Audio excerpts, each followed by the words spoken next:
and welcome to the Pitchfork Throna. In this pitch, I will present to you the art and world building for the roleplay board game I've been developing for the past half year. My goal with this board game is to give those who's been too daunted by the amount of knowledge usually needed in this genre of games a good way to ease into the experience. So, where is our world set? Into an apocalyptic distant future, where our modern, convenient lifestyles are long past. Where technology has evolved to a point where it's more of a mystical force, magic, you could say. Where the mechanical and the biological melts together to create a new and exciting and often dangerous species and inventions. In this man-eats-man world is where we meet our characters. Struggling to make ends meet, they go on a rescue mission to save someone in the ominous abandoned shopping mall Krona, rumored to attract dangerous folk. Will the party be successful in the mission, or will they fall prey to the dangers lurking in dark corners? Well, let's see who we're working with. First up, of our four protagonists, we have our powerhouse. Eager to explore and even more eager to kick danger in the face, she's perfect for those who want to barge into a room, damn the consequences. This firecracker is also good for those who don't want to be bogged down by the details of magic. Get your power-up items and get going. Another character who's also not interested in magic for their own use is the party's rogue. This character is able to sneak around as well as get to places where the rest of the party isn't able to. Perfect for those who wants to crawl into vents, jump from high places and loot the bodies of their fallen or still alive enemies. Or maybe you're not as interested in kicking ass and more interested in wielding healing magic. With sacred texts hidden in the forgotten technology of electronic tablets, this character can use their powers for good, calling upon the powers of the internet to heal their friends and damn their foes. Our last character is quite a fun one. A wizard who stems from royalty. This character is great for those who want to explore the destructive yet wondrous powers of magic. He has more of a snarky, grumpy feeling to him, good for those who likes the challenge of getting into character with a role-playing.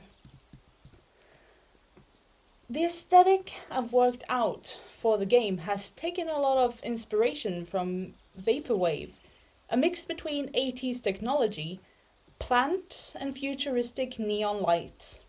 I've also incorporated the presence of glitch. Since it's a phenomenon we're all familiar with through our current technology, I've decided to use it as a visual cue for our players that something is magical. Glitch is also associated with corruption. If your magic goes out of control, it will glitch, and so will you.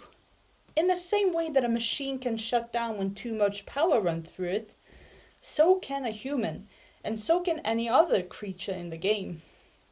Having shady shops for players to peruse and having hidden interesting rooms are also part of the fun of a role-playing game.